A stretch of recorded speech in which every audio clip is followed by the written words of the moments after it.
I can't do this. I can't do this. What is? I'm sorry. I tried to prank you guys by doing a Hooty joke just to start off because I just missed the show. I missed the character so much. Oh my god.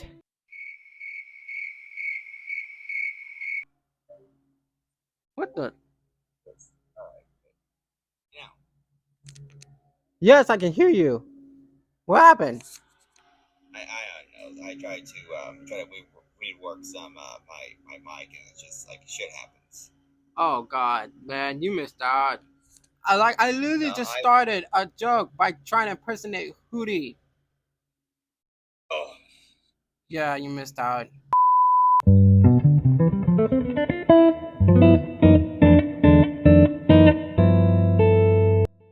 Hi guys, my name is Keith Noritis, known as the leader and superior of Club LASM, aka lover of animated shows and movies, and I'm here with Gilbert.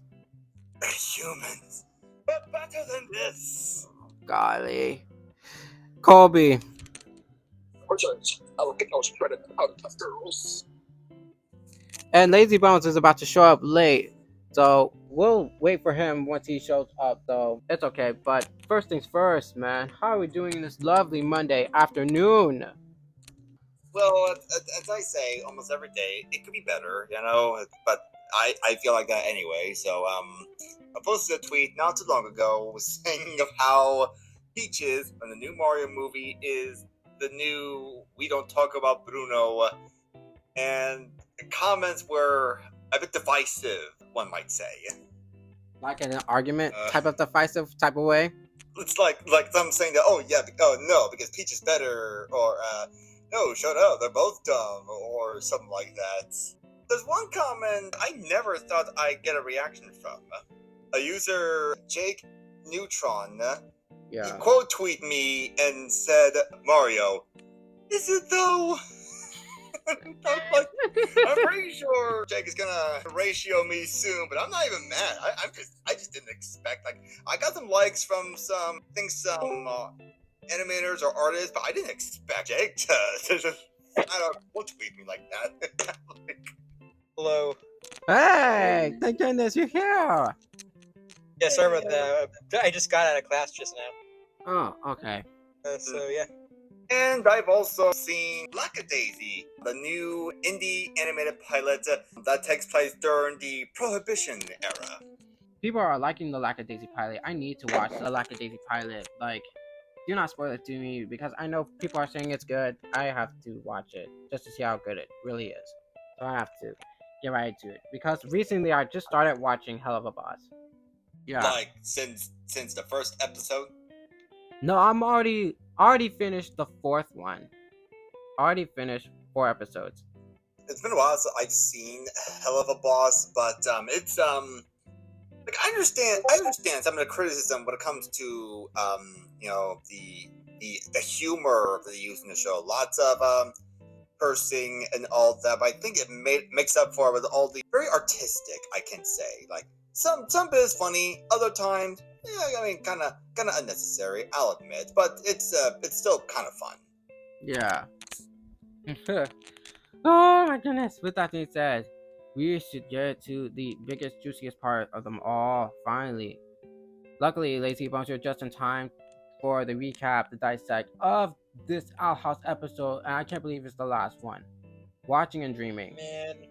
I'm still upset that this is the last episode, because that last episode, the viewership was increasing, and it's still increasing as we know it. This is just somewhat a slap in the face. The Disney Channel has recently combined all 3 episodes into one. Like, if you want to have a Owl House Season 3 marathon on YouTube, go ahead. It's there. Yeah. I think the only missed opportunity when they uploaded it, there's still end credits. It could have been fitting if they just removed the end credits for episode 1 and 2 to make it seem like it's an actual full-length movie, you know? Yeah, they could have called it the end of Evangelion. Oh my god. I'm looking at the YouTube page right now. As of this time, episode 1, thanks to them, has reached 6 million. For the Future has reached 7.1 million. More than the last one. And the last episode, Watching and Dreaming, 5.4. A little lower, but still pretty high, in my opinion. But yeah, but that's the And- now fastest to technically, ever so- reach that high in a week. But and again, I said slap in the 8 days face. ago, that's when it was posted, and the full season, quote unquote, full season, it's 3 specials. the 3 specials. It's now reaching 915,000 likes in just 4 days. Yeah. And I don't have cable there, so I don't really see a lot of advertisement. But apparently, as one of my friends, he said, okay, this time they really did care about advertising for the Owl House. This is certainly different. And I'm like, oh, okay, well, if you say so, it sounds good enough to me. Everything else okay there, pal? Yeah, I can hear you now. We should just get to. Yeah, I'm about to start recapping now. Alright, hold on. Now, before we get to today's topic of the video, which is, of course, the finale, that is Watching and Dreaming, I literally forgot to tell my friends about the one thing that literally happened, which is not a coincidence. Literally an hour, and I mean 1 hour after the finale aired while I was spending the weekend at my dad's condo, I kid you not, there were fireworks going off. Yes, there were actual fireworks going off literally 1 hour after the finale aired on that day. And I have no idea where it is. This is like no weird coincidence that we are legit here just celebrating. But yeah, that's the only one thing I forgot to point out to my friends. But anywho, sorry for the interruption. Enjoy the video.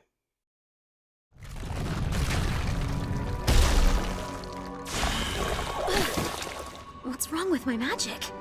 Can't you tell? You're exhausted. You all are. None of you have gotten rest in days. But what can we do? We can't leave everyone like this. And what about Luz? Luz is a Noseda. You know what that means? It means she's way too stubborn to let any of this get her down. She'll be okay.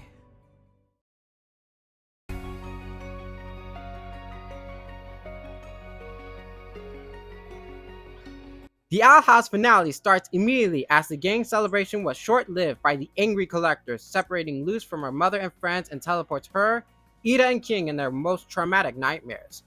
Thankfully, it didn't take long for Luz to realize that it's not real and was told by her friends that she needs to wake up in order to save Ida and King. Before being swooped away, Amity gives Luz a light glyph which she uses to snap out of the entire party. Once the main trio finally reunited, Bellows, who's still possessing range, suggests the collector to play games to the trio in person. Why? Because after being given info about the Titans and the power that they hold, Bellows used them as a distraction so that he can go to the castle and possess the Titan. After being forced to play more of the collector's games and win through every single one of them, he gives up in frustration and tells the trio about his tragic upbringing when the archives sent him away to play hide and seek. He further tells them about his bond with baby Titans being short-lived as the siblings wipe them out one by one, leaving him to blame and falsely arrested for it. Understanding what it's like to be alone and misunderstood, Luz offers them a bigger story of the ups and downs she experienced in the demon realm and the better meaning of what friendship is. Meanwhile, despite trying to regain control, Rain was too late as they couldn't be able to stop Philip in time to reach the heart and possess the Titan. Upon noticing this, all four arrive in the nick of time, witnessing the drastic chaos that Philip has committed. Not knowing what to do, the collector flies up to the ferocious beast and uses Luz's method of kindness and forgiveness, only for them to be saved by our beloved protagonist from being obliterated. Unfortunately, Luz gets hit and dies into light particles, leaving Ida and King's hearts completely shattered. Heck, even Camila, who's in her puppet form, shed a tear upon sensing this. Everything has come crumbling down at this point as the collectors truly finally understanding what death is, and the two Clothrons charging at Bellows with pure rage. As Luz nearly accepted her fate in the in-between, she gets saved by a Titan who is revealed to be King's dad. There, he revealed that he was watching over his son through the dimensional cubes, and was the one that showed Luz the light and ice glyphs to begin with. He even let Luz know that her intentions of saving the people that she loves so dearly is extremely contrast to Bellows, who is too selfish and egotistical in order to prove a point of something that is so out of date. As a token of appreciation for taking good care of King, Papa Titan gives Luz his last amount of power left to stop Philip once and for all, but not until he lets her know to choose herself and tell King that he loathes him. The empathetic collector tries to get the duo to snap out of it, only to be saved again by Luz, but this time as a resurrected Titan warrior. With the power weakening by Bellows possessing the Titan, the collector uses the amount they have left to save everyone from the collapsing archive house, while Luz, Ida, and King confronts the witch hunter once and for all. How, you may ask? Come on, Ida. You know where magic comes from. From the heart! With Ida saving Rain, superb fluid animation, and a big full circle moment that made me the happiest I've ever been in a long time, Luz rips Philip out of the heart with all her might, putting his reign over the boiling isles to an indefinite end. With the corrupted monster disintegrated to dust, the defeated Bellows reverted back to Philip as he tries to lie his way out of the situation. But Luz ain't falling for his manipulation any longer as she summoned the boiling rain to put him out of his misery. With Bellows finally dead, for real this time, the boiling isles is free from his hypocritical propaganda of that so-called coven system. Luz narrates the aftermath of the battle as the collector reverts the puppets back to normal and her friends finally reunited with their loved ones. The citizens rebuilding the demon realm into a new era, and as everyone got their happy endings, Luz realizes that she can no longer do glyphs in result of the Titan's passing. Though sad, it will hold a special place in her heart as it began a new chapter for her. We then cut to 3.5 years later as 18-year-old Luz packs up for college. To the University of Wild Magic, of course. Yep, it seems like Luz was able to have the best of both worlds as the collector helped build a new portal door. Albert opens the door to the end credits where we get to see epilogues or conclusions of our unforgettable witches. Though we will dissect that part later, we will talk about Luz's quinceañera as a way of making up her 15th, 16th, and 17th birthday being spent rebuilding the Isles. King even gave Luz a couple of surprises with the newly updated light glyph and a light show by the collector. And to top it all off, every single Owl House character ends the show with one last bye!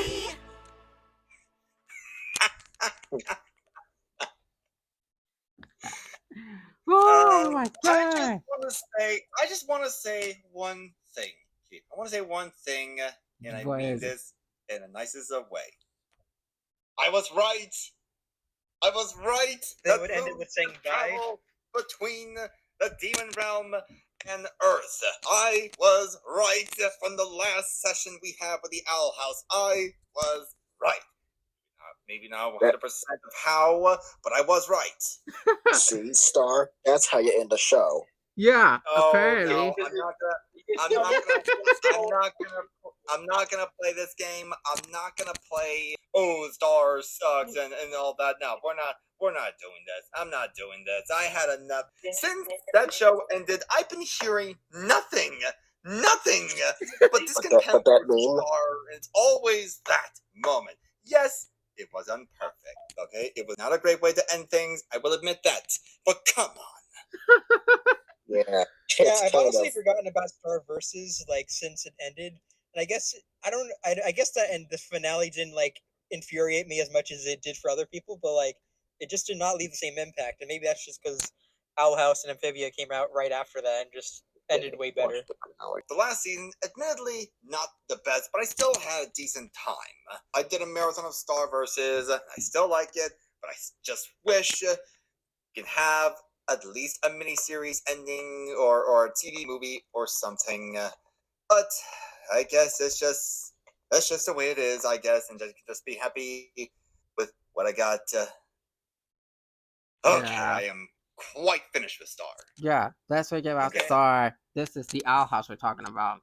Now let's talk about the Yes. Owl House. Yes, as much as I would love a miniseries, a special, or a spin-off, or comic book, fortunately, according to Dana Terrace on Instagram, she says there's no The Owl House continuation at the moment, and I do need a break.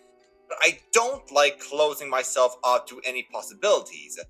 Maybe in a distant future, there can be more, but right now, just personal works and new projects. So it's kind of like Matt Braley, you know, where yeah, it's the end, but it's open to more things, just not right now.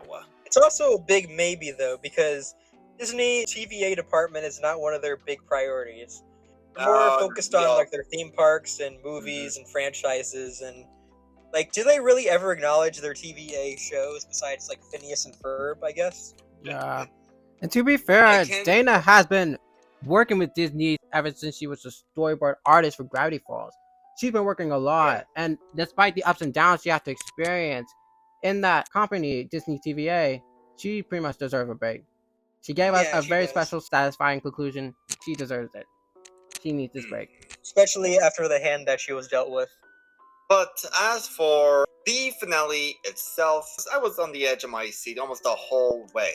But to be honest, when I saw Luz in Bellows' outfit, Rey Palpatine came to mind. Uh-oh. Star Wars, Rise of Skywalker. Rise of Bellows. Oh God, stop. Please stop. Like when I saw that intro, I didn't know that was part of the intro. Because when I saw the trailer, I thought it would be more like halfway too, but right? That's true. Come on, don't like we're just gonna start off like that. Let's return somehow. Come on. I'm betting there are some people who are thinking that. Yeah, but thankfully he's gone. Gone. You know Like legit straight up gone for good. I'm pretty sure Bella's in hell right now. That I'm damn sure. We know he's gone for sure. Like I am straight up, he's gone. They basically pulled the boondocks on him, and they just kept stomping on him. I guess one of my issues, like earlier on when I was watching the special, because even though I did thoroughly enjoy it, there were some things in it that kind of struck some similarities to the Amphibia finale, with Luz dying initially, then like she meets this godlike figure that brings her back to life, and then you know, there's a whole final battle and everything. But I also do feel like that some of the things that happen in the Owl House finale still feel kind of warranted, like her meeting the Titan and finding out that she actually got her magical glyphs power from the Titan. Exactly. Himself. I'm not. Look, I really don't like trying to say which is better or and all that. But I will say the Amphibia finale, the God thing, that just felt random. Like what the? I mean, what is that? When did we talk about this? And for Luz meeting King's dad, you know, is the actual Titan. I mean, technically speaking, we've been seeing him throughout the whole show, so that makes more sense. And I'm gonna get hate for this. Finale has over the like other one is that the Titan, like Luz meeting a Titan, feels more built up to. It feels more warranted, I guess. Okay, like before we continue, I might get hate for this. You know the voice actor behind Papa Titan, right? Yeah, I was about to say. Yeah, it's one of the voices of one of the people from Game Grumps, apparently. I haven't. Yeah, I don't know yeah, who. yeah, I haven't watched Game Grumps. That's only Kate I'm about to get. I haven't watched Game Grumps. I haven't watched Game Grumps either, to be honest, so you're not alone. I've only watched Aaron Hansen, that's his name. Yeah, okay. He's also Snackleback, that weird monkey thing with the spiked turtle shell. Oh, really? My God! Like a pinata? He was also in the Mighty Magiswords, wasn't he? I want to say yes. I'm not entirely sure, but it sounds like it. Wow. Now, I think sooner or later, Anne and Luz are going to meet again, like in the near future. Because it's all confirmed that Amphibia and Gravity Falls and the Owl House are all in the same world. Maybe Star Versus, but that's another conversation for a different day. The Disney TVA cinematic universe. Yes, that's the only way I can just describe So, this scenario right now. I'm sure Luz will find Anne again, or vice versa. You know, Ooh. like the chibi short. Before we get to favorite moment, I think I want to talk about the end credit first. Do I want to talk about the end credit or favorite moments? Because so much has happened at the end credit. Maybe end credits first. My favorite moments. Yeah, because so much has happened at that end credit scene, which was the last 6 minutes of the show. Yeah, pretty much. Like, it showed like pretty much the resolutions to all the characters. You know, like I think Ida teaches at a university. You know, which is kind of funny because she kind of hated school before. No, I think it's most likely she hated how the school is like set up. The fact that she gone from this to now being the principal of University of Wild Magic, which is pretty much a big accomplishment. Props to her. Yeah, but I wonder how many students call her Captain Hook. Yeah, like I literally just thought of Oh, yeah, Captain true. Hook the moment I saw her. First, like, okay, are you trying to dress like Captain Hook? The Fox in the Pinocchio remake called Pinocchio Chris Pine, so it's always possible. I know. Stop! Oh! But yeah, when I saw Ida, I was like, Captain Hook, what are you doing there? Yeah, I'm pretty sure someone already made that joke, but come on, look at her. Look at his dress, he's like a freaking pirate. There's also moments in that end credits, such as we finally got Harpy Lilith. Finally, we went from having Harpy Ida and now having Harpy Lilith. Thank goodness. There's also one cute moment that I loved. Is that the fact that Flapjack's... Oh my gosh. Jack's grave. Yes. I still love the little Huntlow moment. Combine that with the fluid animation they did on Huntlow moment. It just got Chef's me. kiss. Chef kiss. Mwah. There's also something interesting I'd like to point out when it comes to the finale. Is it the talisman? Well, like, hey, that's I don't know what Mordecai is doing there, but Yeah. I mean, someone tries to talk to me about how now it's official that Demon Realm and the Earth Realm is now merged because of the human-demon exchange program. If you notice, Gus. Yeah, I saw someone. Gus. He went from having a human appreciation society to now actually having a class focusing on that.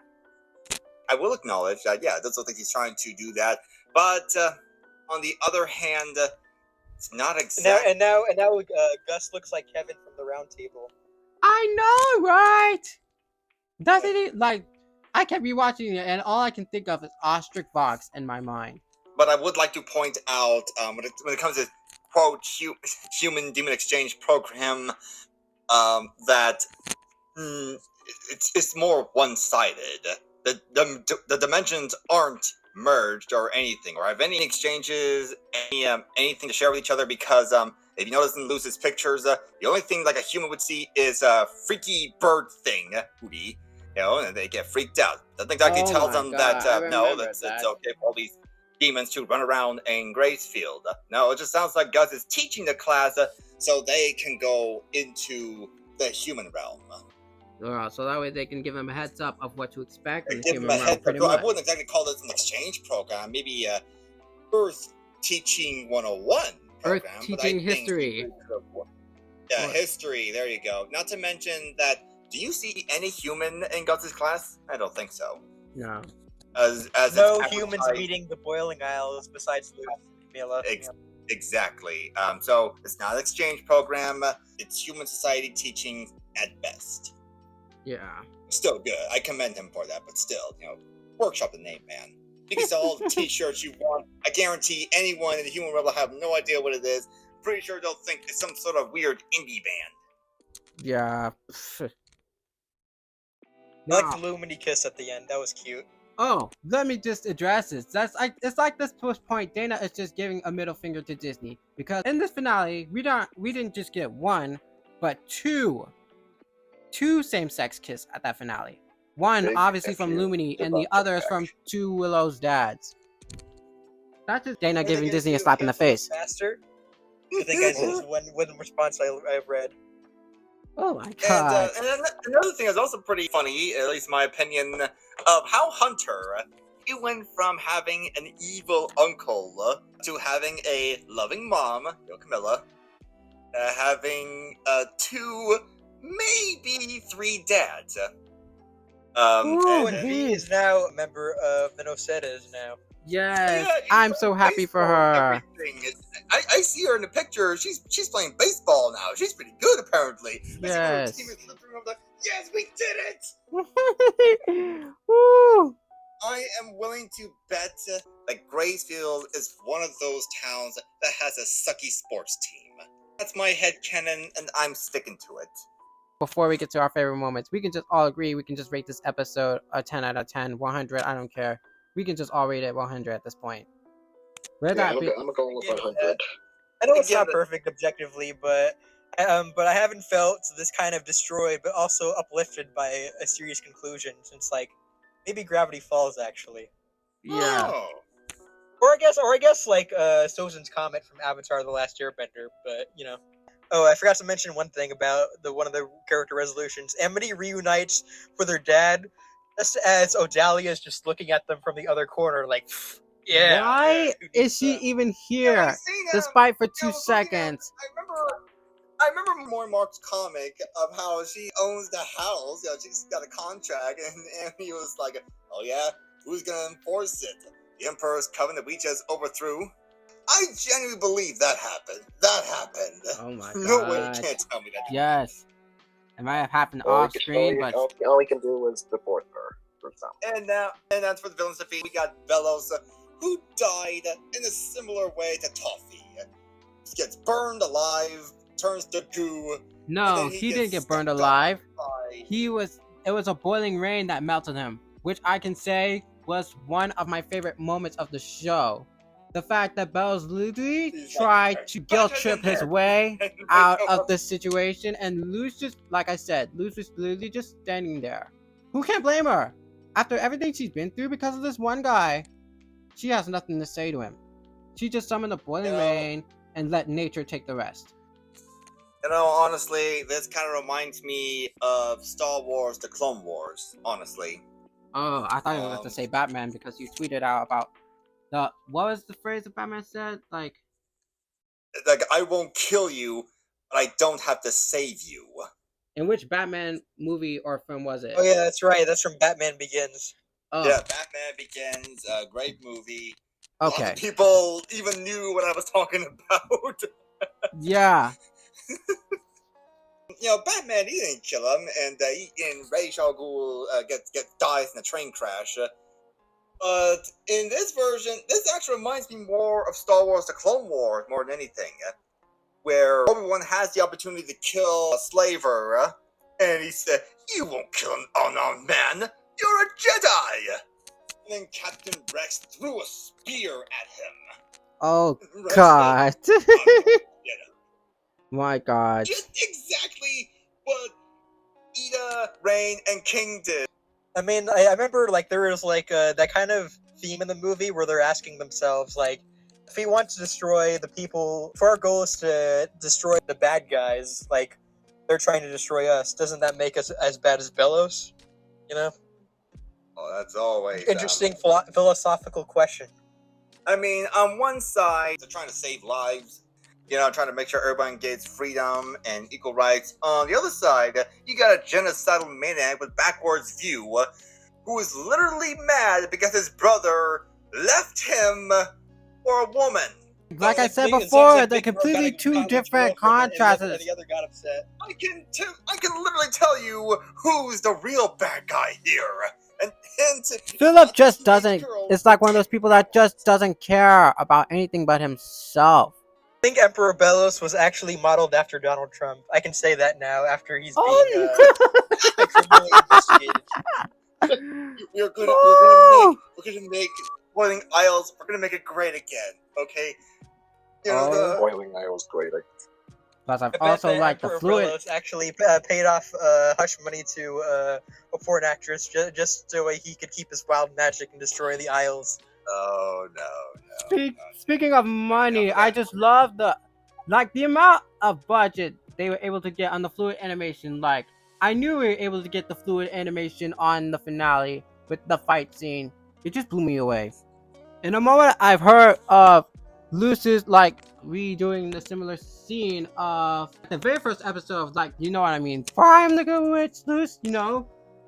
I knew what she was going to say. She says, "Now eat this, sucker." I Many literally people just already screamed predicted out would that happen. phrase to not eat this sucker because I knew she was going to finish that line. I knew it would be a full circle moment. That's why I was so happy that it happened. it was the big full circle moment that I've witnessed seeing in the living room of a condo. Literally, just I've never felt so happy in my life. It reminds me of like that earlier part of the episode where like when like Amity is like, you've betrayed us and stuff like that because you introduced Bellows to the collector, so it's all your fault this happening, but like she's actually being controlled by the collector basically. So like when she says, I challenge you to a witch's battle, she realizes, wait, it's witch's duel, not battle. I'm Amity would surprised Luz never remembered misquote that the Good from this Witch's Zora. entire time. Oh yeah, it's from the book because she read that numerous times. What? I was like, how does she remember that? And then I realized she read the book like how many times? Many times apparently. Many to count. A huge fangirl of the book. The only one who reads the books, apparently. Ooh.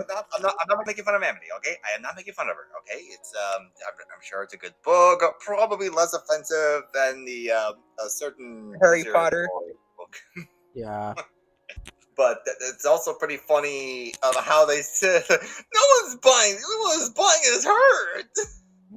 I'm sure one day when someone makes a book out of the Good Witch Zora, that will be the day JK will be rowling in her grave. I can actually picture Amity hanging out with Luz in the human realm, and then sooner or later meeting the author at a con or something.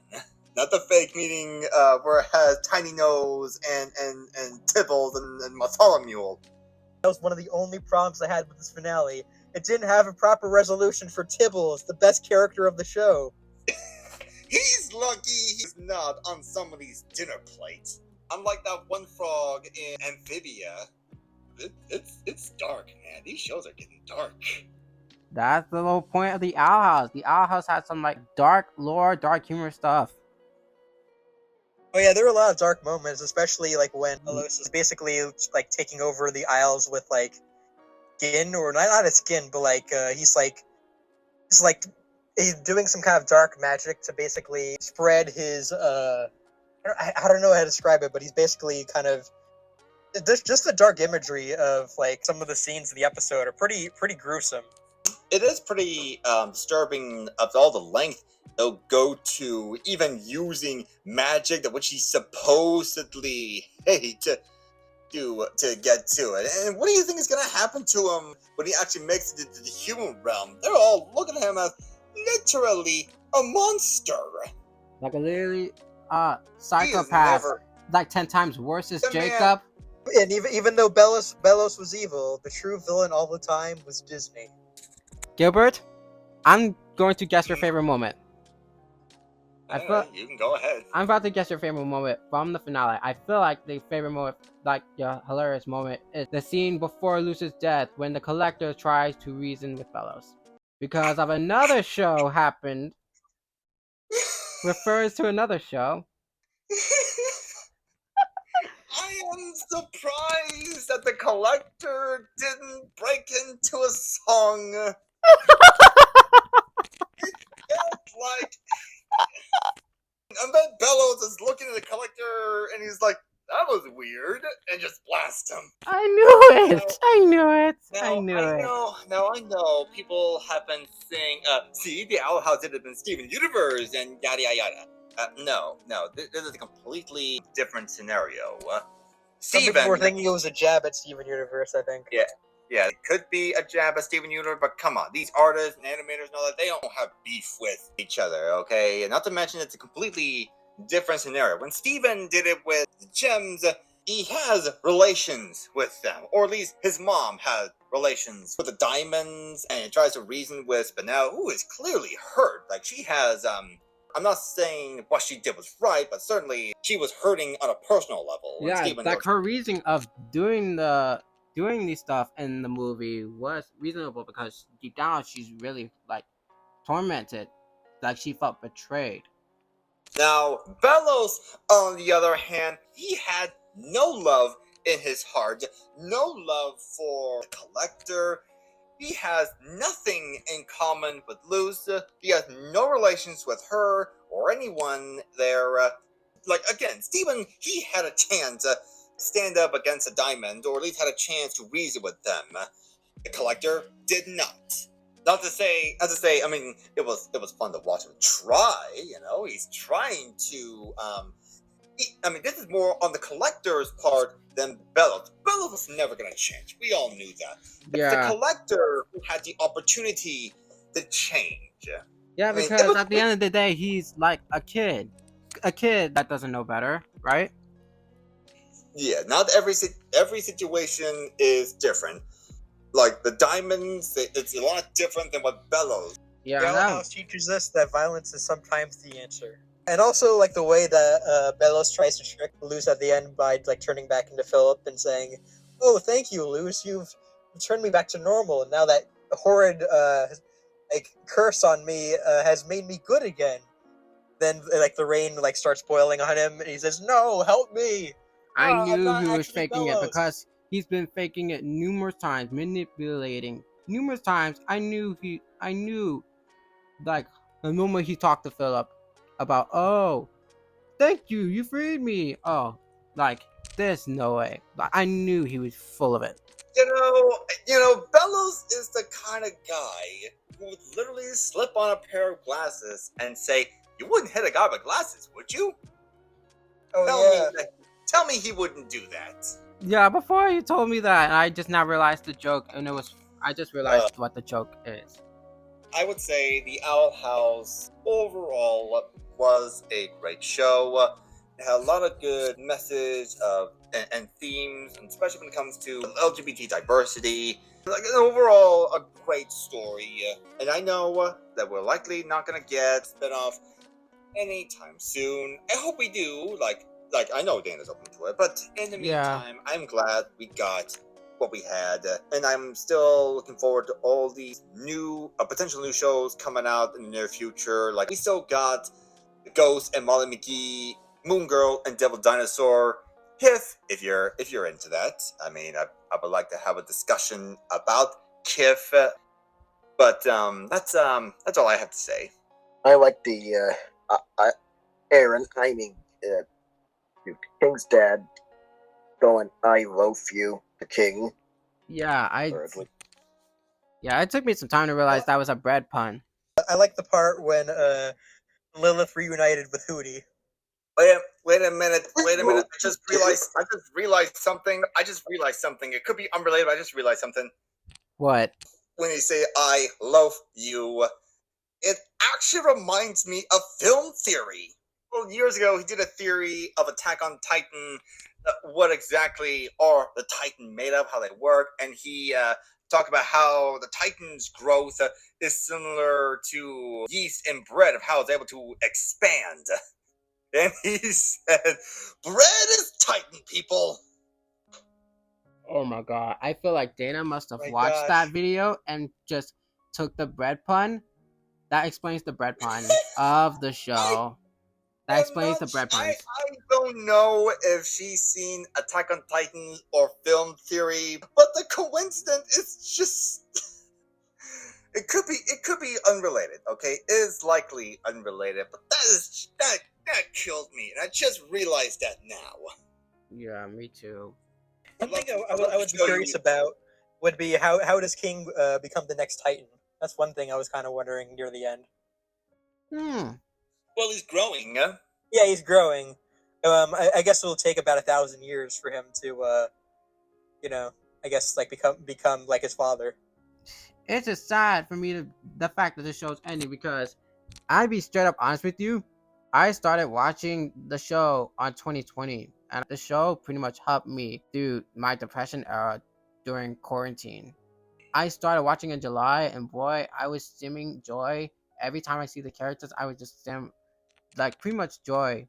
And I love the theme of the show of us weirdos being sticking together, and the whole message of like, it's okay to be weird. It's okay to be a freak show. You should not let others dim your light. And it held a special place in my heart, and it made me feel proud to be autistic, which is why I do what I do and I love.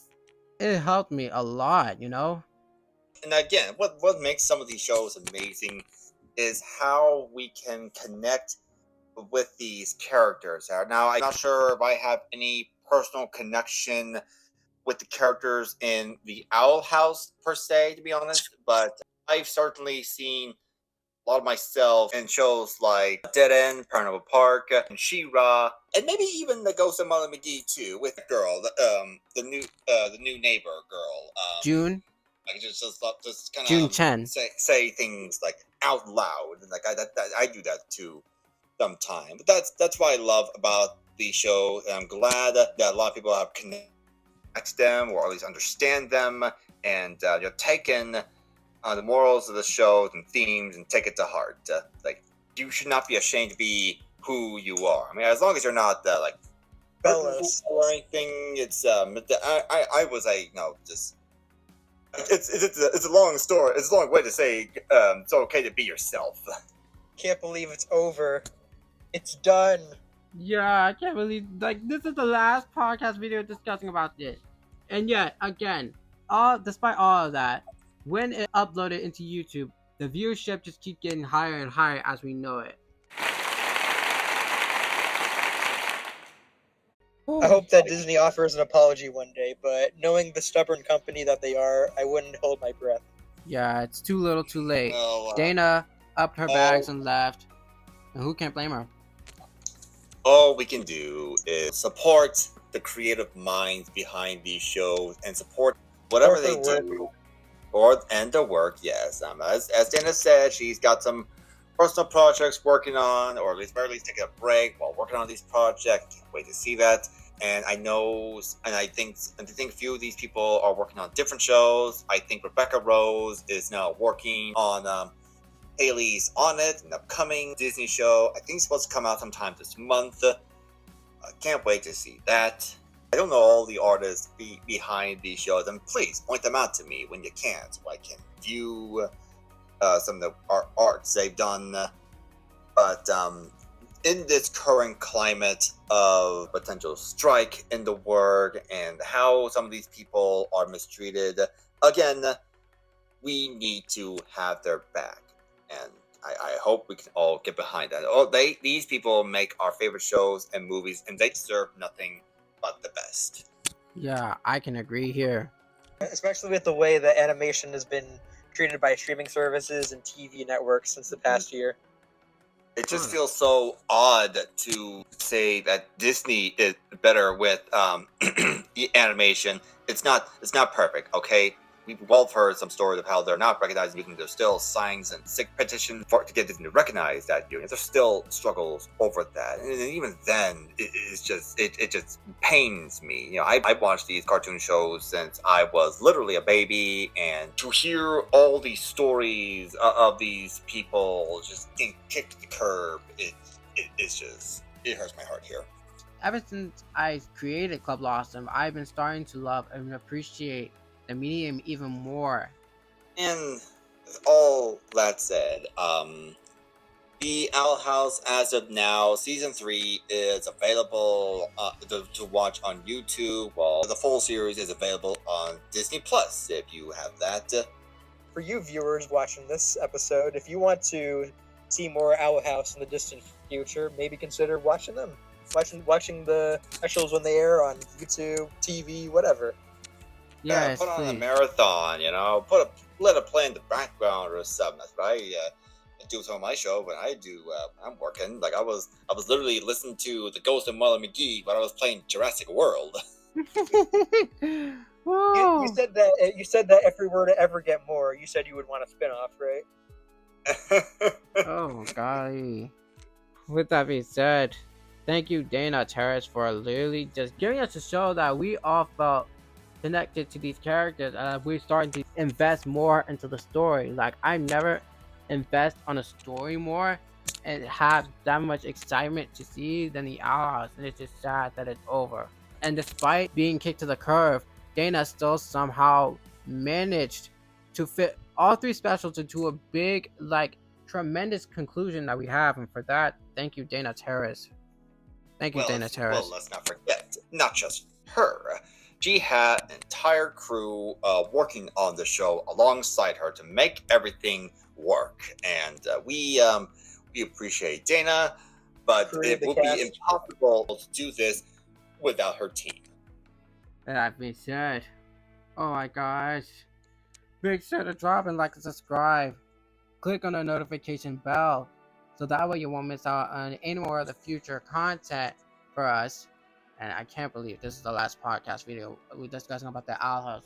Well, who knows? We might talk about the Owl House more, but not just dissecting episodes, but just about the show in general.